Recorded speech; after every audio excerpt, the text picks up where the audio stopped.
Hi everyone, my name is Caitlin Loftus and I want to thank you all for supporting me as I went out on my missions trip a couple weeks ago to Jamaica. The first 3 days we spent in Atlanta, Georgia at training camp where I met my team for the first time. My team has been super amazing. There are 22 girls, 1 guy, and 3 leaders on my team. In total, there are 26 of us. My leaders are super supportive of my whole team and they really wanted to get to know us on an as personal level as possible.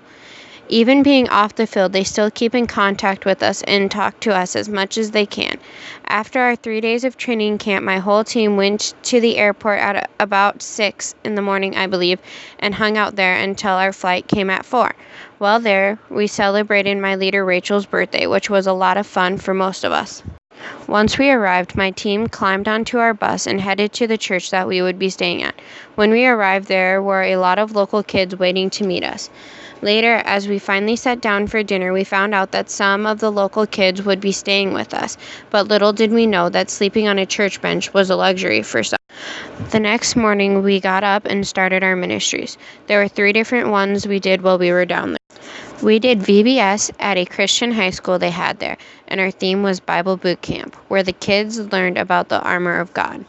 The next thing we did was community outreach. I got to talk to a lot of different people and hear their stories. I also got to pray with most of them, and some I even became friends with. The third was a basketball camp, but we also ended up playing soccer in front of the little church and cricket, which I found out I'm not very good at. While there, I was able to make a lot of new friends, but I did end up with a little buddy. Her name is Alexis, and she is 2 years old. I loved to see her face as I walked up to the church gates after VBS.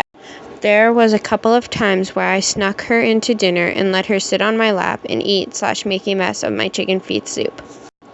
On our last day, I said my goodbyes to the new friends I had made, and there was a lot of crying that day. The next morning, we headed back to Atlanta and had one last team time/debrief.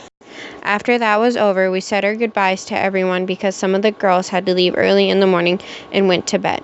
That was the last time I saw my whole team. We still talk to each other and support each other, and they are really great people. I learned a lot while I was there, but one of the biggest things I learned is that God wants a relationship with every one of us, no matter where we are at in life.